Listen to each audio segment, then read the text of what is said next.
मैंने आपको किसी क्लास में छोड़ा था methods of plane table survey. यहाँ पे 4 मेथड्स होते हैं।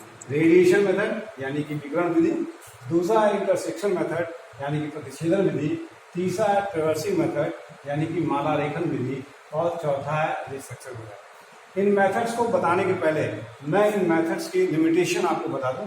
जो रेडिएशन मेथड होता है ये छोटे क्षेत्र के लिए, समतल क्षेत्र के लिए, और जब क्षेत्र में मध्य में कोई एक स्टेशन मिल जाए जहाँ से सभी स्टेशन को या बिंदुओं को हम प्राप्त कर सकते हैं, तो इस मेथड का प्रयोग करने का प्रयास करते हैं। दूसरा है इंटरसेक्शन मेथड। इसकी लिमिटेशन क्या होती है?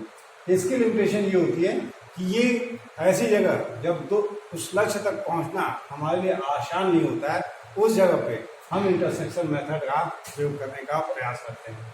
ट्रेवर्सिंग मेथड, जब मध्य में कोई स्टेशन बिंदु हमको नहीं मिलता है जहाँ से सभी बिंदुओं या स्टेशनों को हम प्राप्त कर सकें, तो हम ट्रेवर्सिंग विधि यूज करने का प्रयास करते हैं। जो रिसेक्शन मेथड है ये तीनों से हट के, क्योंकि प्रथम 3 मेथड्स में आपको पहले से ज्ञात स्टेशनों पे काम करना होता है, लेकिन जो चौथा मेथड आपका है रिसेक्शन यानी कि अंतरक्षेदन मेथड, इसमें आपके पास कोई ड्राइंग रहती है और उस ड्राइंग में कोई स्टेशन या बिंदु गायब रहता है और क्षेत्र में जाके उस बिंदु को आपको खोजना पड़ता है। ये इन चारों में 3 आपके एक तरीके के, और चौथा जो है रिसेक्शन मेथड ये आपका दूसरे तरीके का होता है।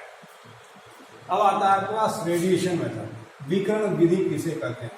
तो विकिरण विधि में आपके पास, मैंने पहले कहा, क्षेत्र छोटा हो, ठीक है, और मध्य में एक स्टेशन बिंदुओं को प्राप्त हो जाए। इसके लिए हम क्षेत्र में जाते हैं, एक स्टेशन को चयन कर लेते हैं। इसके बाद क्षेत्र में विभिन्न जो हमारे पास ऑब्जेक्ट्स होते हैं, ये आपके पास ऑब्जेक्ट हैं, लक्ष्य हैं, जिनको आप अपनी शीट पर उतारने का प्रयास करते हैं। तो सबसे पहले आप पटल को लेके जाते हैं, आप इस कैपिटल स्टेशन ओ के ऊपर आप स्टेशन ओ को आप प्रदर्शित करते हैं। इसके लिए आप यू फार की मदद लेते हैं। यू फार की सहायता से क्षेत्र में फैले हुए कैपिटल ओ को स्मॉल ओ के रूप में अपनी शीट पे उतार लेते हैं, यानी कि केंद्रण कर लेते हैं। उसका लेवलिंग यानी कि संतुलन करते हैं। इसके लिए आप बबल ट्यूब की मदद लेते हैं, और फिर ओरिएंटेशन यानी कि दिशा स्थापन करने के लिए यहाँ पे सबसे पहले क्या करते हैं, आप ट्रफ कंपास लेते हैं और अपनी ड्राइंग शीट के टॉप राइट कार्नर पे आप उसको रख के रिलीज कर देते हैं। और जब नीडल पूर्णतः नॉट 0 पे रुक जाती है तो आप टाइट करके उसकी सहायता से आप यही डायरेक्शन अपनी शीट पे दिखा लेते हैं। अब आप काम शुरू करते हैं। पहला काम करते हैं, ओ पे इरिडेट को रखते हैं, आई बेंड पे आप आंख को लगाते हैं पे, और ऑब्जेक्ट बेंड एक तरफ करते हुए आप एक सीधी रेखा अपनी शीट पे खींच देते हैं। स्केल के हिसाब से जो कैपिटल ओए की दूरी होती है उसको स्मॉल ओए के रूप में आप उतार लेते हैं। अब इसी प्रकार ओ से बी को देखते हुए रेखा खींचते हैं, ओ से सी को देखते हुए रेखा देखते हैं, ओ से बी को देखते हुए खींचते हैं, ओ से ई को देखते हुए खींचते हैं। और जो ओबी कैपिटल ओबी की जो दूरी होती है उसको स्केल के अनुसार स्मॉल ओबी के रूप में, कैपिटल ओसी की दूरी स्मॉल ओसी के रूप में, कैपिटल ओडी की दूरी स्मॉल ओडी के रूप में, और कैपिटल ओई की दूरी स्मॉल ओई के रूप में आप उतार लेते हैं। इसके बाद A B, B C, C D, D और ई को मिला देते हैं और आपका ये काम खत्म हो जाता है। आपने प्रैक्टिकल सही किया या गलत किया है, इसके लिए आप किन्हीं 2 स्टेशनों पे जो रेखा के मध्य की दूरी यानी कि स्मॉल ए बी की दूरी बराबर होनी चाहिए क्षेत्र में कैपिटल ए बी की दूरी के बराबर। इसको करने के लिए आपको क्या करना है? इसको करने के लिए आपको पहले अपने शीट पे स्मॉल ए बी की दूरी नापनी होगी, और जो आपको सेंटीमीटर मिलेगी आपने किसी स्केल पे इसको कन्वर्ट किया तो उस स्केल से आप गुणा करेंगे, तब वो दूरी बराबर होगी आपके कैपिटल ए बी के। और जब ये बराबर हो जाएगी तो आपका ये कार्य पूर्ण रूप से सही माना जाएगा। दूसरा मेथड है आपके पास इंटरसेक्शन यानी कि प्रतिच्छेदन विधि किसे कहते हैं? इंटरसेक्शन यानी कि प्रतिच्छेदन विधि किसे कहते हैं? ठीक है, इसमें ये विधि तब उपयोग में लाई जाती है जब हमें लक्ष्य तक पहुंचना आसान नहीं होता है, यानी कि जमीन ऊबड़ खाबड़ होती है या कोई नदी नाला पड़ जाता है, तो इसके लिए हमें एक बेस लाइन यानी कि एक आधार रेखा की जरूरत पड़ती है।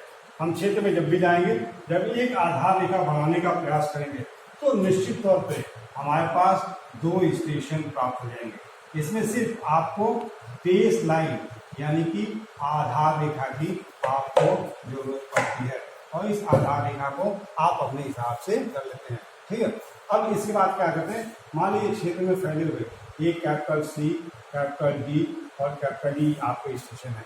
तो सबसे पहले आप पटल को लेके जाते हैं और अपने कैपिटल ए स्टेशन पे पटल को स्थापित करते हैं यानी कि केंद्रित करते हैं, संतुलित करते हैं और स्मॉल ए के रूप में आप अपनी शीट पे उतार देते हैं।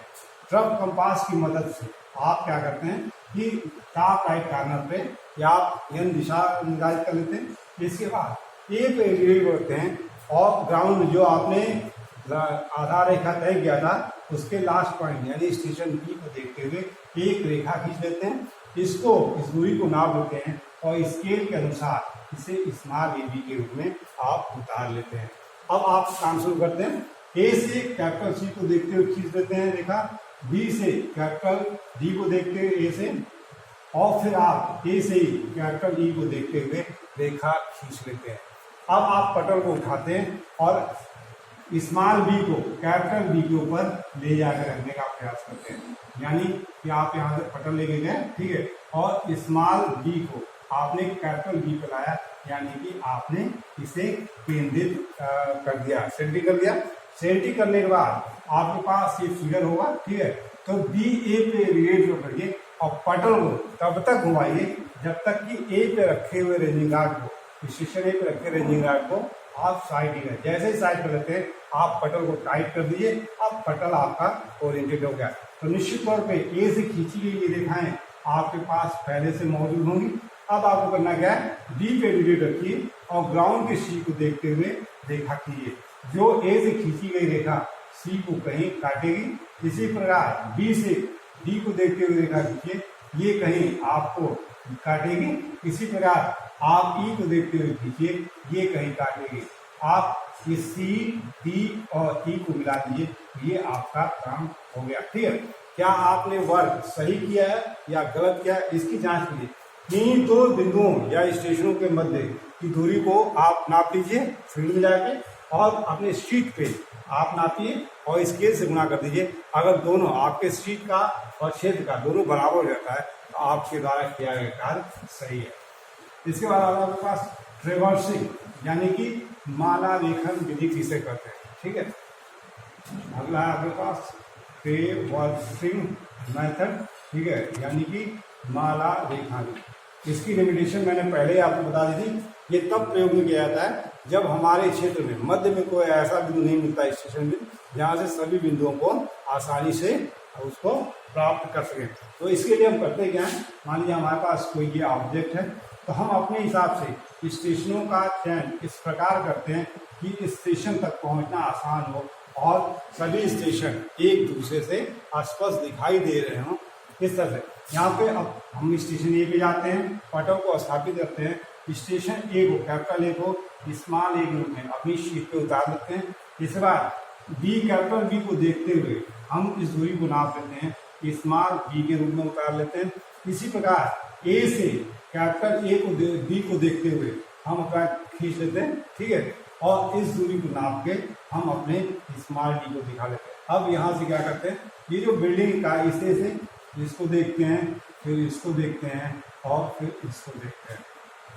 अब पटल को उठा के ले जाते हैं और स्मॉल बी को कैपिटल बी के ऊपर केंद्रित करने का प्रयास करते हैं। ये आपका स्मॉल बी होगा, ये करते हैं। करने के बाद बी ए पे पहले आपने सेंडिंग किया, लेवलिंग किया, बी ए पे एलिवेट को रख के पटल को तब तक रोटेट कराते हैं जब तक कि आपका ए साइड ना हो जाए। जैसे ये साइड होगा आप प्लान को कर दीजिए। अब यहाँ से ये रेखाएं आपके पास कौन सा, ये डी और ये आपके पास बिंदु, ये रेखाएं आपके पास होंगी इस तरह से, ठीक है। अब आप कैपिटल बी से स्मॉल बी से, ठीक है, आपको ये आसानी दिख जाएगा। इसको देखते हुए एक रेखा खींचिए, जो पहले खींची गई रेखा को कहीं काटेगा, जहाँ काटेगा वो एक आपके पास चादर हो गया। फिर यहाँ से आप इसको देखते हुए रेखा खींचिए जो इसको कहीं काट देगा, ठीक है। अब आपको बी से कैपिटल सी को देखते हुए एक रेखा खींच लेनी है। इस दूरी को नाप के स्मॉल सी के रूप में आपको ले लेना है। अब आप अगले स्टेशन सी पे अपने पटल को ले जाते हैं, स्मॉल सी को इस पे लेते हैं और स्मॉल सी पे रेडियो रखते हैं और स्मॉल बी पे रखते हुए कैपिटल बी को साइड करके इसका ओरिएंटेशन कर लेते हैं। अब आपके पास ये चीजें आपके सामने होंगी, ये डी होगा, ये होगा, ठीक है, ये आपके पास ऑलरेडी यहाँ से ये मिल चुका है, ठीक, ये कॉर्नर आपको यहाँ से मिल चुका है। अब आप सी से इस कॉर्नर को देखिए, यहाँ से सी से इस कॉर्नर को देखते हुए खींचे, ठीक है, ये आपको मिल जाएगा यहाँ पे, ठीक है। अब इसी प्रकार यहाँ से डी से सी को देखते हुए आप कर लीजिए, ठीक है, ये आपके पास यहाँ पे होगा। अब इस सी से इसको कॉर्नर को देखिए, अब यहीं से ये आपको सी से आपने इसको देखा, इसी से आप यहाँ देखिए ये दिख जाएगा, ठीक है। अब देखने के बाद अब यहाँ से उठाइए पटल को स्टेशन बी पे लाइए और जो प्रक्रिया आपने यहाँ की थी वही प्रक्रिया आप करते चले जाइए, तो आपके पास इस तरह का एक फिगर आ जाएगा। इसे करते हैं हम ट्रेवर्सिंग यानी कि माला रेखन विधि।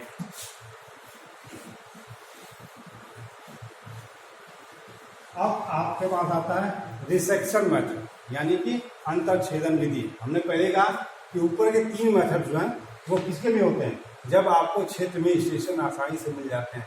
लेकिन चौथा क्या होता है, आपने पूर्व में कोई ड्राइंग बनाया होता है और उस ड्राइंग शीट से कोई स्टेशन बिंदु आपका लुप्त हो गया होता है, उसकी खोज करने की प्रक्रिया की जाती है। इसमें 2 मेथड्स आपके पास दिए गए। यहाँ पे हम बात कर रहे थे रिसेक्शन मेथड का, तो इसको सॉल्व करने के लिए हमारे पास 2 प्रॉब्लम दिए जाते हैं, ठीक है।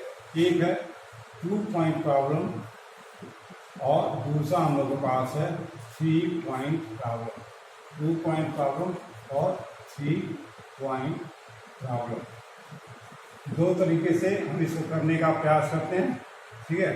यहाँ पे 3 पॉइंट में 3 मेथड हम लोग को दिए गए। पहला मेथड आपके पास है tracing paper oblique mechanical method, दूसरा आपके पास है बेसेल्स ऑब्लिक ग्राफिकल मेथड